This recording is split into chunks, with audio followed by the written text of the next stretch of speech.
Morning. Welcome back to Love 500. Welcome back to the channel. Welcome back to the how-to series. Now this video has been requested by several people, and so today I'm going to do it. I have to do it for real today. So I thought this was a good time to film it. So these sections here, you often see posts on Facebook and forums and so on. How do we get those off? There's an easy way of getting them off, and the strip as well. So I'm going to change these bits of trim now to put the gloss ones on that I took off of the door, the door that was on the car, the damaged door. So this is the first thing we need to do. So we've got the ones off of the other car. The first thing we need to do is wind the window down. Right, we're going to do this side first, but before we do that, we're going to take this off. So all this does is just pulls off. You might be able to get your fingers under it. Probably easier from the front actually. I know you can't see it at the moment, but let me turn the camera around. Not turn the camera around, move it. So all we do is pull it and it just pulls off. So we've got the chrome version of that, which we're going to put on. But let's get back to this. Trying to get as much of it in as possible. Okay, so now we've got the window wound down. What we can do is pull this out. Once you've got that out, you need to get this piece. Now when the glass is there, it's a bit more difficult to get out. When the glass is out of the car, it's a lot easier. Just need to pull on it. There we go. Once you get that out, you then got these screws. Undo the screws as we mentioned before carefully. But you need to get these out carefully because when they come out, if you drop them inside the door, you'll never find them again. Pull it up to the top. Take that out. Get it out as far as you can with the screwdriver, then get your fingers on it. That's it. And that one's off, like so. That's all there is to it. And then it just pulls out. I'll say it just pulls out. There we go. Pull it out sideways.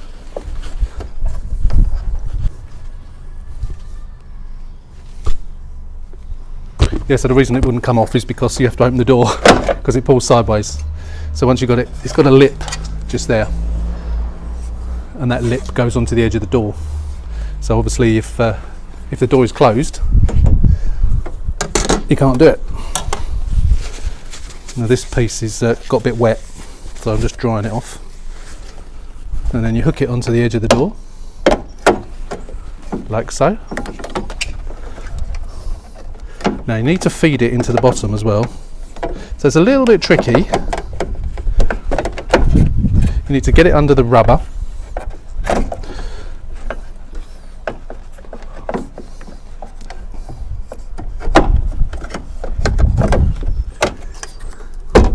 Now although I've done this a few times before, what I'd forgotten was just to make sure it's on the footage. So you can actually see just here, it doesn't, I was thinking it went underneath that piece of rubber, but it doesn't, it goes up against it.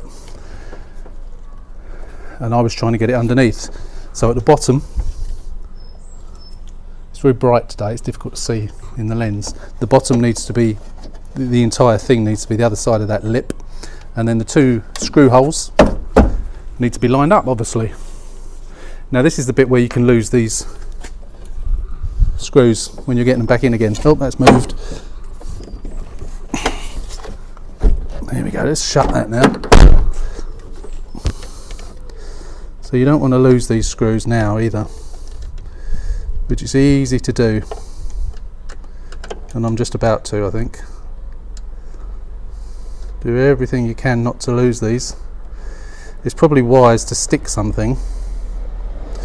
Stick some tape or something over where the glass goes in, so they'll bounce off and go somewhere else. But I like to live dangerously, and I'm going to regret that when I get to the next screw.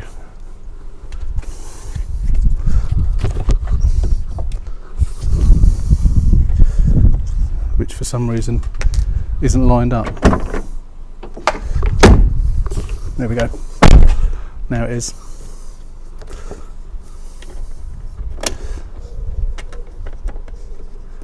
Just get that started off.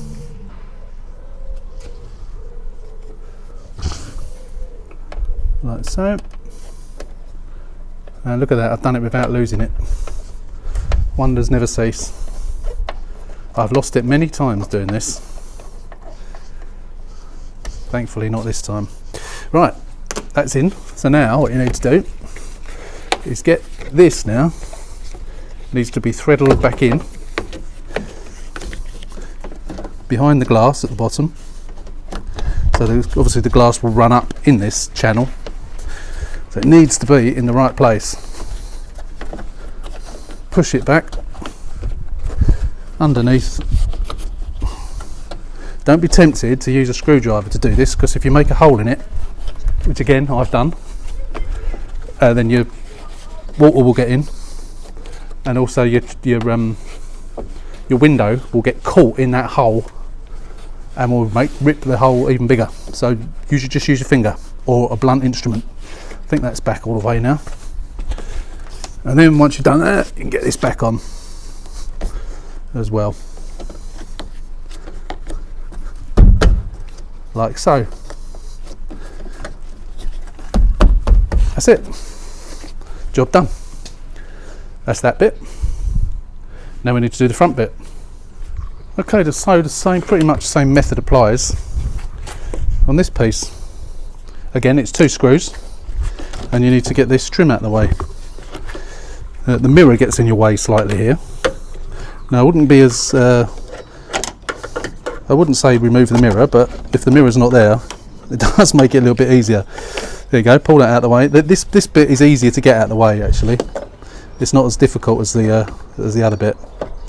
Undo the 2 little torque screws, and now I'll just scratch the mirror doing that. So if you've got a screwdriver that's not like that, that's going to hit the mirror, use that. In fact, I'm going to go and get one. So yeah, just use an ordinary torque screwdriver rather than that right angled thing. Again, hold on to it so it doesn't drop. That's one. This is an awkward one, because really you could do with that right angled one. I think you need to use the right angled one, but use the other end of it. Let me just grab that. So gone back to the right angled one, because this bottom one is more difficult to get out. Again, because the mirror's in the way. So just have to be a little bit patient and do it a few turns, partial turns at a time. Again, try not to drop it down into the crevice of the door. I'm going to speed you up now until I get this out. There we go. Once you get it started, you can get your fingers on it. There we go. Right, now that's back, that just pulls off. Again, I think we need to open the door again.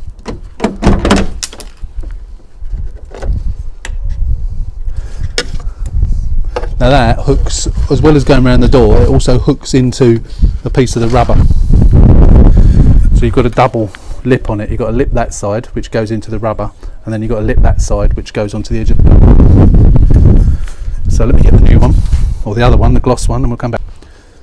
Right, this is a little bit more tricky to get in, as I say, because you've got the 2 lips. So you've got to get it lipped into the bit of rubber, and then lipped around the door frame, like so. See, now that hasn't gone in properly. So take that out, put that back in again, lipped around the door.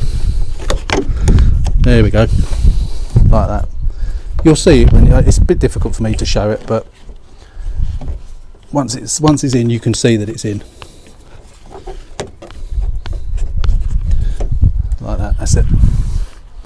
Now we get our screws and our screwdriver, and we'll try and do this without losing anything. We've been quite good so far, but we haven't lost any screws.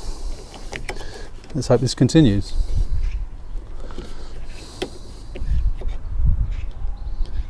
It's always a bit of a nerve-wracking moment doing this. And I think I'm about to lose this one. Come on.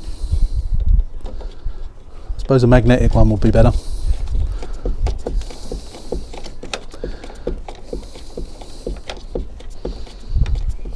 And the other one, I'm going to try and start it off with my fingers if I can, because it's quite awkward to get to. So as long as the holes are lined up properly, which they do appear to be on this, if you get it started with your fingers, again go back to the angled one.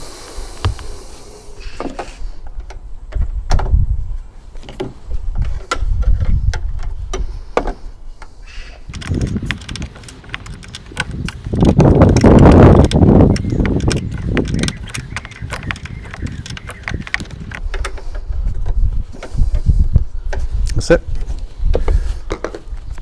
That's done up tight. Again, we need to put that channel back into position, like so.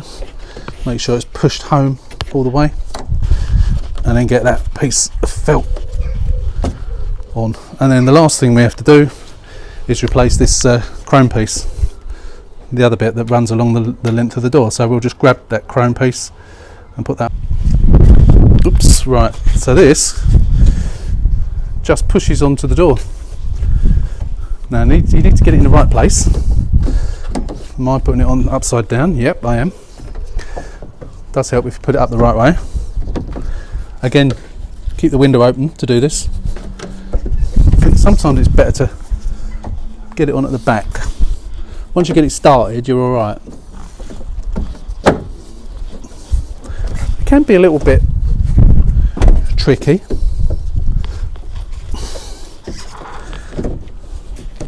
There we go. Once you get it started, it is all it is. It is a matter of brute force to get it on. I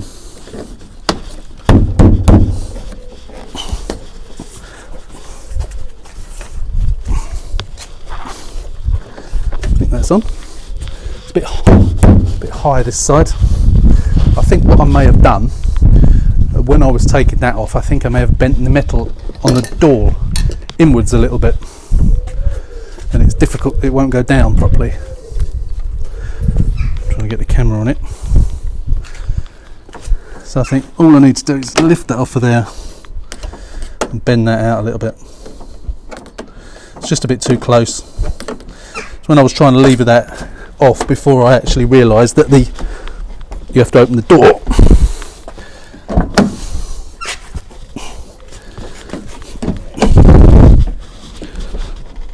I think it's going to have to be a bit of get a mallet out and do that and bang that down.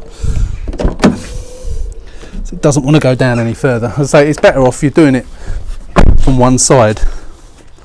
So what we'll do is we'll get a mallet, see if I can find a mallet, and we'll push that down properly.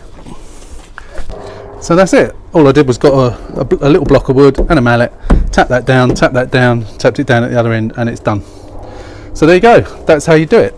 So if you're replacing a door, so if you're going from, let's say you've got a lounge like this one, and you buy a new door, which is either a pop or a sport, both the pop and the sport have these in matte. Or of course you can go the other way. It doesn't matter which way you go. If you're going the other way, you do the same thing. So you don't have to buy a lounge door, you don't have to buy a pop door, you don't have to buy a sport door. It doesn't need to be specific as to what the trim level is. You can change them, just like you've done there. So that, my friends, is how you change the gloss or matte panels, swap them over on a Fiat 500. Thanks for watching, and I hope you find this video useful. Have a look in the how-to series of lots of other videos, and you'll see how to do lots of useful things on a Fiat 500. Thanks for watching. See you soon.